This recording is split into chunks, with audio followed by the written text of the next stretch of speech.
It's the Happy Families Podcast. It's the podcast for the time-poor parent who just wants answers now. Hello and welcome to the Happy Families Podcast. This is Dr. Justin Coulson.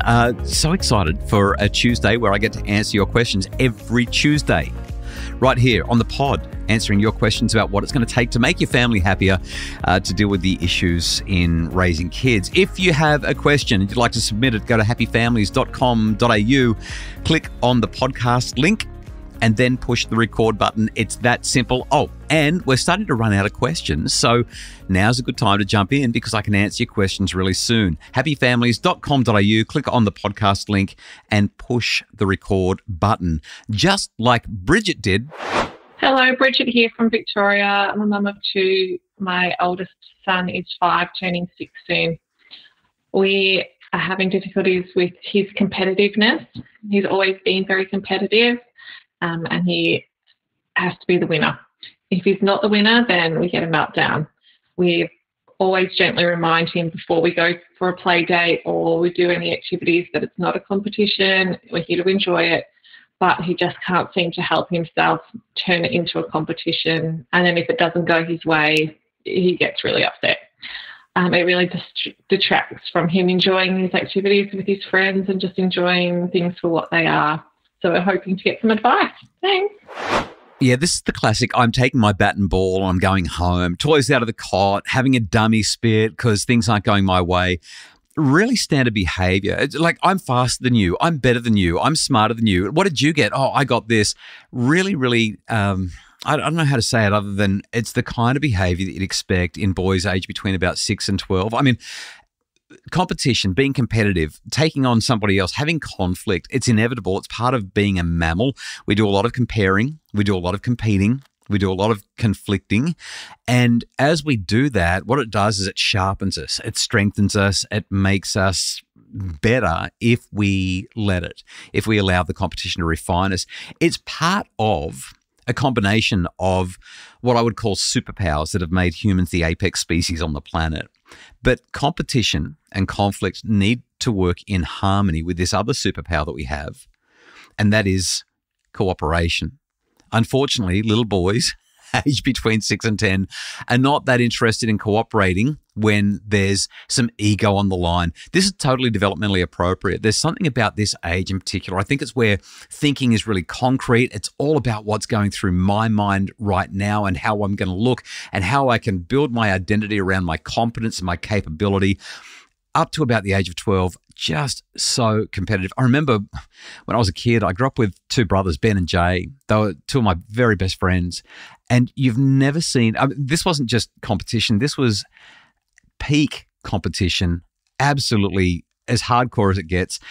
Every time there was the slightest conflict, which was pretty much every 5 minutes when we were playing a game, doing anything at all, Ben would scream out, "Dad, Jay's being a bad sport." I mean, it was just being a bad sport was the whole thing. And they were so competitive with each other, always taking each other on. I think they were about a year, maybe 18 months apart, really close. Really standard behavior. What do you do about it when you've got a little guy who is all about competition, being faster, being better, being smarter, being stronger than his mates or his siblings? Look, this comes down to the idea that I want to be competent. That's fundamentally what it is. And also it ties in with identity as well. Let's talk about competence for just a sec. There are 3 basic psychological needs that we all have. Number 1, we want to have close relationships with others. Number 2, we want to feel competent and capable. And number 3, we want to have a sense of autonomy. Now, we're going to leave autonomy to the side in this conversation because the other 2 are the ones that are really at the core of this discussion. If I want to look competent, and to look competent, I have to beat you. That means my relationship with you is going to suffer. My relationship with the people around me is going to suffer. And so what we're really dealing with here is we've got a kid, and this is pretty standard, like I said, with boys in this age group, where my identity is that I have to win. It's important for my sense of self. It's important for my sense of competence. It's important for me to be in an environment where my basic psychological needs can be supported and I can remain motivated and positive about the activity that I'm doing. It's important that I destroy everybody and make them feel bad about themselves. The downside to this is that it ruptures relationships. And this is why in one of my books, 9 Ways to a Resilient Child, I argue that we want to minimize our kids' experience of competition for as long as we can, usually somewhere around about 10 or 12, where they start to get their head around what competition is and why it is the way that it is. Now, this is not entirely true because you can have competence building and relatedness. What the real challenge is how the competition is affecting identity.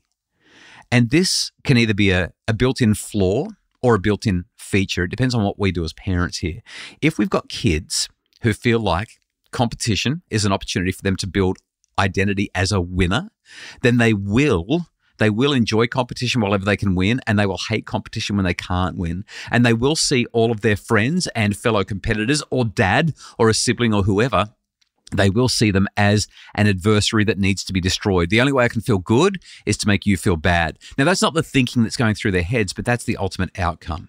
So what do? How do we make competition and this idea of desiring to be competitiveness because I want to feel competent, how do we turn that into a feature rather than a flaw? I think there's a couple of things that we can do. Number one, we can encourage empathy.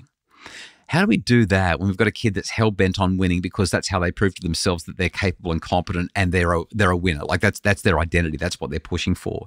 Number one, what we want to do is get them to think it through. Hey, when you win, how does it make you feel? How does it make the people around you feel? What's it say about you when you win? And what we get to do is we start to have these more deep, meaningful, helpful conversations about how it's the way you win or the way you lose that matters. There's all that whole thing about it's not whether you win or lose, it's how you play the game. I don't think that really washes with kids, especially in this age group. Winning matters. And I don't really have a problem with encouraging them to do well and to push for a win. I think that's healthy as well. That's totally normal. But it's not that you win, it's how you win. And it's not that you lose, it's how you lose. Having those sorts of conversations, what's it say about you when you win? What else does it say? Well, it says that I'm good at it. Great, that's competence. But what else does it say in terms of the way you value relationships? And if we can help kids to value the relationships as much as they value the outcome, that's when we start to make progress and help them to get into that deeper level where they're not just about conflict and competition, they're also about cooperation. I remember when I was growing up, I was at a school sports day and we were doing this captain ball, king ball, tunnel ball sort of game. I can't remember what it was now, but I was getting really mad. I was in about grade 7, maybe grade 8, and it was combined grades competition. And there was another kid maybe a year or two younger than me who just could not play this game. I was losing the plot. And this guy in grade 10, one of the school's rugby players, highly regarded, great sportsman, he pulled me aside and he said, "Hey, Justin, it's just a game." And what he did with this wonderful confidence is he highlighted that sometimes competition really does matter. And when he's on that rugby field, you knew that competition mattered to him a great deal. He had his team around him and there was an opposing team and he was going to do everything he could to win. But as we were doing this sports day as an activity at school, he could see that what mattered more was relationships over winning. And it stayed with me my entire life because of the maturity that he showed in the way that he really put the relationship above the competition and above the identity that I've got to win this. Build relationships through competition, invite cooperation, and you're on a winner. Okay, let's take a listen to question 2. Hi, I'm Becky from Melbourne. Being a single mum on a tight budget, I do find it challenging to create the ideal, nurturing home environment for my child with OCD and autism. Any suggestions for DIY resources that could help me implement clear rules and boundaries without triggering such anxiety-fueled explosive reactions? How can I create the overall better prepared environment to help better support my child through those extra tough times? Okay, Becky, I'm so grateful for this conversation and I totally get why this is super hard. I believe that the resources that you want to develop need to be developed together. They need to be developed at home. I don't see these as the kinds of things that you're going to pick up off the shelf and they're going to simply work for your family. Life is hard already. Doing it with limited income, doing it on your own, doing it with a kiddo who's got some pretty challenging additional needs around OCD and autism, This is a tough gig. It's really, really hard. And my hat goes off to you for just giving it a crack.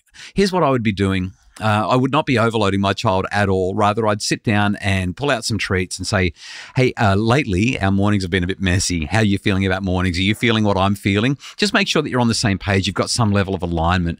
And then step into what I would call the 3 E's of effective discipline. If you've followed me for any length of time, Becky, you'd be familiar with this model that I developed maybe a decade ago now. The 3 E's are that you explore, you explain, you empower. So it would look like this. Hey, tell me what's going on with mornings for you. How do you feel in the morning? What works? What doesn't? What do you like? What don't you like? You're letting your child have a voice and explore what mornings are failing at and what mornings could look right with. This is a really tricky conversation, and that's why I recommend that you sit down, you take your time, you have some treats, some food, stuff that's going to keep your child engaged in the conversation, and you ask questions without any agenda other than understanding. That's step 1. Next is explain. And so the explain would go something like this. Well, I thought we could build a resource. We could build a checklist. We could build a whatever to help us get through the mornings. What do you reckon? So now we're bringing them in and we're giving them a sense of structure. We're giving them a sense of autonomy, and we're keeping the relationship feeling really good. Then we empower them. We say, okay, so if you were going to build your perfect morning, what would it look like? And we start to map it out. We don't necessarily have to have tight time frames. We're not trying to put pressure on here. We're just trying to say, what feels good? Do cuddles feel good in the morning? Or does getting up and going for a walk with the dog feel good in the morning? Or do we want to have some reading time before anything has to happen? Maybe mum needs to bring a hot chocolate in first thing. I mean, you can be as expansive as you want with this, and you can really have fun. The other thing that you might bring up is, what can we do the night before to make mornings easier? Your morning begins the night before. The more prep you do, the better the morning goes.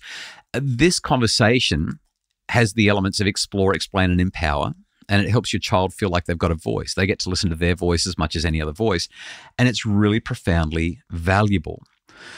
You can do that with mornings. You can do it with afternoons. You can do it with a meal list. You can do it with any area where there's a little bit of friction, a little bit of fatigue, a little bit of challenge. So that's the way that I'd be going. I'd be looking at the 3 E's for all of those areas of challenge, develop the resources, and remember to check in every week or two and look at how it's going. Refine it, listen to your child, and gauge things with them. The only other thing that I'd recommend as sort of a kickstart for you, Becky from Melbourne, is look for ways that you can have healthy and adaptive forms of involvement.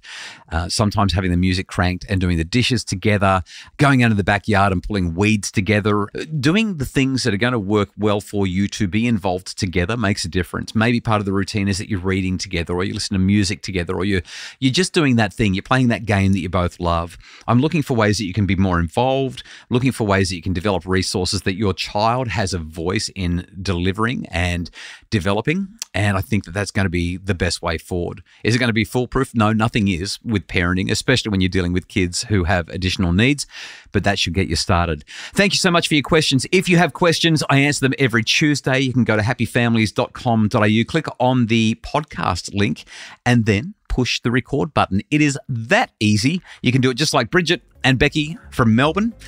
Look forward to answering your questions again next week on the Happy Families podcast. The Happy Families podcast is produced by Justin Rulon from Bridge Media. Craig Bruce is our executive producer. If you'd like more info about making your family happier, visit us at happyfamilies.com.au.